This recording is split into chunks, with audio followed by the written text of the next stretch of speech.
दोस्तों हमारे YouTube channel ओझा study point में दोस्तों आज हम आपको बताएंगे जो EPFO का पेपर है 2012 का, जो 2000 का असिस्टेंट प्रोविडेंट फंड कमिश्नर परीक्षा 2012 की हुई थी। इसका साल पेपर हमारे पास है, तो हम आपको दिखाएंगे कि कैसे क्वेश्चन आएंगे और कैसे कैसे पेपर में कितने क्वेश्चन आएंगे। तो दोस्तों हमारे YouTube चैनल को सब्सक्राइब करिए, तो आपको हम पूरा 2004, 2012 और 2015 और 2017 के सारे जो पेपर हैं आपको हम भेज देंगे। तो इसलिए आपको हमारे YouTube चैनल को सब्सक्राइब करिए, सारी जो जितने भी चीज़ें हैं सब आपको मिल जाएंगी। 4 साल पेपर है हमारे पास।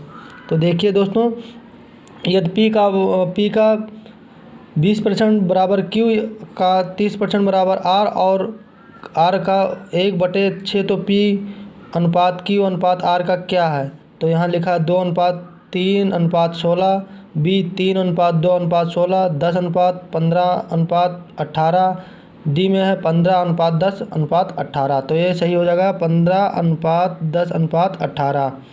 देखो यहाँ पे इसका ये भी दिया हुआ गया है। ऐसे बहुत सी चीज़ें हैं। दूसरा क्वेश्चन है, कोई पेड़ वार्षिक रूप से अपनी ऊंचाई का 1/8 बढ़ जाता है। यदि पेड़ इस समय 64 सेंटीमीटर ऊंचा है तो 2 वर्षों बाद इसकी ऊंचाई क्या होगी? तो इसकी ऊंचाई 81 सेंटीमीटर होगी। व्याख्या दिया हुआ है, ये देखो, पेड़ अपनी ऊंचाई का 1/8 बढ़ता है तो वर्तमान में ऊंचाई 64 सेंटीमीटर, तो 1 साल बाद ऊंचाई इतना हो जाएगा। तो ऐसे ही यहाँ तीसरा क्वेश्चन है अपना, किसी त्रिभुज CHL की भुजाएं GH बराबर 65 एम, HI बराबर 75 एम और LG बराबर 80 एम है। यह इस त्रिभुज की क्षेत्रफल क्या होगा? तो इस क्षेत्रफल क्या होगा? 2280 मीटर स्क्वायर। तो आंसर डी इसका करेक्ट होगा। ऐसे ही हम आपको दिखाएंगे तीसरा क्वेश्चन। चौथा क्वेश्चन अपना क्या है? चौथे क्वेश्चन में लिखा है 3 दत्त समुच्चय तुल्य स्थिति में नीचे दिए गए हैं। समुच्चय संख्या है, दत्त संख्या है, माध्य मान है और मानक विचलन है। तो इसमें देखो 1 2 3, इसमें 1 का दिया हुआ 9, दत्त संख्या माध्य मान है 8 और मानक विचलन है 1.6। तो इसमें सभी दत्त समुच्चयों के एक साथ विचार करते हुए समग्र माध्य मान क्या होगा? तो ऐसे इसका दिया हुआ C। दोस्तों अपने पास टाइम कम है, वीडियो अभी लाइव मिली नहीं, तो उसमें वीडियो हमें छोटा वीडियो अपलोड करना पड़ रहा है, इसलिए दोस्तों मैं छोटा हल्के हल्के चीज़ों को बताते रहूँगा। तो देखिए इसमें C अपना सही है। C मतलब 8.08 सही है अपना।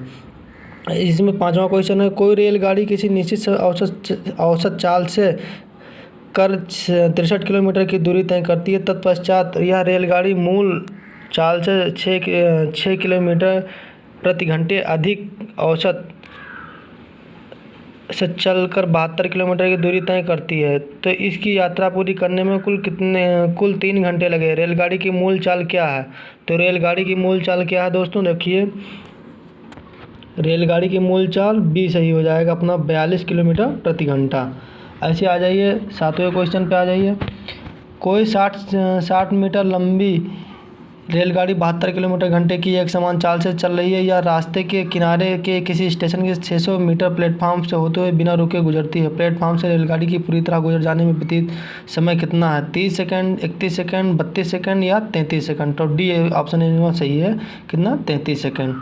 ऐसे रेलगाड़ी ये 75 मीटर लंबी है और 45 किलोमीटर घंटे की एक समान चाल से चल रही है। रेलगाड़ी B 125 मीटर लंबी है और A की विपरीत दिशा में 36 किलोमीटर घंटे की एक समान चाल से चल रही है। अगर ये रेलगाड़ी किसी द्विपथ मार्ग खंड पर एक दूसरे के पार कर रही है तो दोनों रेलगाड़ियों को एक दूसरे की से पूरी तरह गुजर जाने में कितना समय लगेगा? 10 सेकंड, 8 सेकंड, 7.2 सेकंड, 6.6 सेकंड। तो इसमें अपना B ऑप्शन सही हो जाएगा, 8 सेकंड लगेंगे। ऐसे आ जाइए 9वें क्वेश्चन पर। देखिए पृथ्वी पर प्राणियों और वनस्पतियों का बृहत्तम अभिज्ञेय समुच्चय वायुओं मुख्यतः किसे नियंत्रित है? जैव प्रकृतिया को, भू आकृति को, जलवायु को, मृदा को। तो इसमें जलवायु को नियंत्रित है। ऐसे 10वां क्वेश्चन पे आप आ जाए। अपने देश में विशाल भंडार रहने के बावजूद हम कई मिलियन टन कोयला आयात क्यों करते हैं? पहला, भारत सरकार की यह नीति का एक अपना कोयला भंडार भविष्य के उपयोग के लिए बचा कर रखे और वर्तमान उपयोग के लिए अभी अन्य देशों से आयात करें। हमारे देश में अधिकांश तापीय संयंत्र कोयला आधारित है और उन्हें हमारे कोयला खदानों से पर्याप्त कोयला पूर्ति नहीं मिल सक पाती। इस्पात संयंत्रों को बेहद मात्रा से कोककारी कोयले की आवश्यकता होती है और जो हमारे पास नहीं है। कोककारी कोयला अन्य देशों से आयात करना होता है। तो अपना देखो ये 1 2 3 ये सही है, या बी केवल 2 3 सही है, या सी केवल 1 2, या डी 1 3 सही है। तो आंसर बी अपना सही है, केवल 2 और 3 सही है। यानी हमारे देश में अधिकांश तापीय कोयला से आधारित और उन्हें कोयला खदानों से पर्याप्त कोयला पूर्ति नहीं मिल पाती। 2 और 3 अपना सही है। अब आ जाइए आप 10वें क्वेश्चन पे। तो देखिए 10वां क्वेश्चन अपना इधर ही है शायद। 10वां क्वेश्चन अपना यही था। अब आप आ जाइए 11वें क्वेश्चन पे। 11वां, शरीर द्रव्यमान सूचांक BMI के परिकलन के लिए व्यक्ति का भार केजी में किसका भाग देते हैं? भार का वर्ग केजी में, ऊंचाई का वर्ग मीटर में, ऊंचाई का वर्गमूल मीटर में, विटामिनों की अंतर्ग्रहण मात्रा में। तो आंसर अपना बी सही हो जाएगा, ऊंचाइयों का वर्ग मीटर में देते हैं। ऐसे आ जाइए अपना 12वें क्वेश्चन पे आ जाइए आप। 12वां क्वेश्चन है, कथन ए, वर्तमान में औद्योगिक संबंध नियोक्ताओं के और कर्मचारियों के बीच सख्त प्रथन के बजाय बाह्य बाजार बलों से अधिक प्रभावित है। कथन, विश्व व्यापीकरण के बलों ने प्रतियोगिता को इतना अनिवार्य बना दिया है कि संघ और उत्पादकता रोकने जैसे उनकी चालें अब किसी काम नहीं। तो इसमें कौन सा है? अपना डी सही है। 12वां क्वेश्चन यहाँ पे है। क्वेश्चन एक बार पढ़ लिया। कूट दिया हुआ है। कूट में दोनों कथन और एक कथन को दृष्टि कथन के कथन सेकंड कथन फर्स्ट का सही स्पष्टीकरण है। दोनों कथन फर्स्ट और कथन सेकंड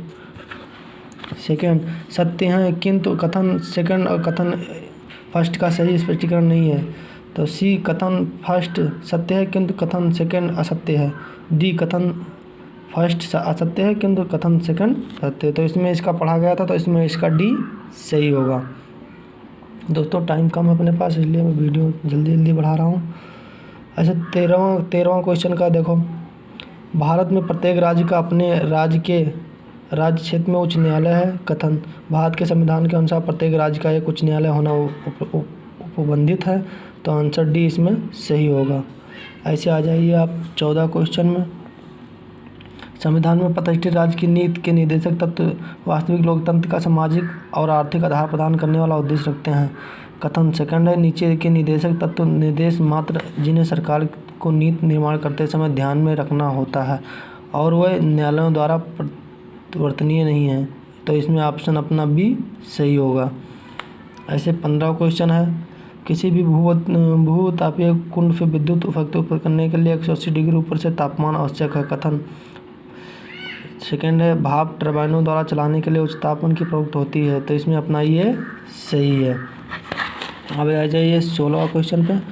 निम्नलिखित उद्योग समुच्चयों में कौन से एक के उद्योग भारत में सर्वप्रथम आधुनिक उद्योगों में से थे? चाय, कपास और चीनी।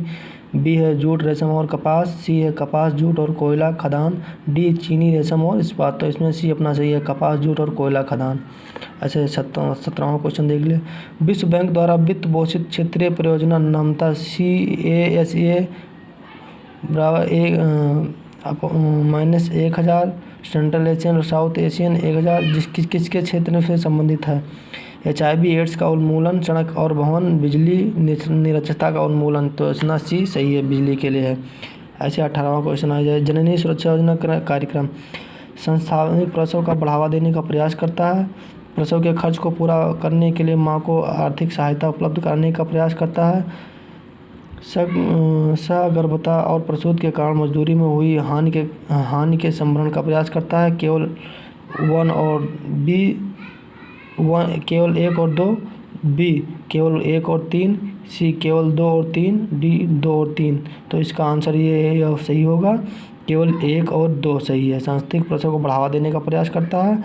प्रसव के खर्च को पूरा करने के लिए माँ को आर्थिक सहायता उपलब्ध कराने का प्रयास करता है। तो दोस्तों ऐसे हम 20 क्वेश्चन आपको आज बता पाएंगे। तो एक मिनट। ऐसे अपना 19 क्वेश्चन आप विभिन्न देशों में विभिन्न देशों में द्वारा हस्ताक्षरित करार क्योटो प्रोटोकॉल के संबंधित है। अंतर्राष्ट्रीय व्यापार, गंभीर सागर तेल और खनिज अन्वेषण के लिए, स्वच्छ पर्यावरण और जलवायु परिवर्तन के लिए, किसी प्राकृतिक आपदा से मानव जीवन को बचाने के लिए सामान्य खाद्य भंडारण बनाना। तो इसमें सी अपना सही है, स्वच्छ पर्यावरण और जलवायु के लिए। ऐसे 20वां क्वेश्चन अपना आ जाइए। किसी भौगोलिक क्षेत्र में जैव विविधता के लिए निम्नलिखित में से किसे खतरा हो सकता है? भूमंडलीय तापमान, आवासों का विसर्जन, बाह्य जातियों का हमला, शाकाहार को बढ़ावा देना। तो इसमें अपना आंसर ये सही हो जाएगा, केवल 1, 2 और 3, यानी भूमंडलीय तापन, आवासों का विसर्जन और बाह्य जातियों का हमला। दोस्तों धन्यवाद, इतना ही। हम आगे और भी वीडियो आपको डालते रहेंगे, अच्छा वीडियो डालेंगे, तो कृपया हमारे यूट्यूब चैनल को लाइक करें, सब्सक्राइब करें और शेयर करें। धन्यवाद।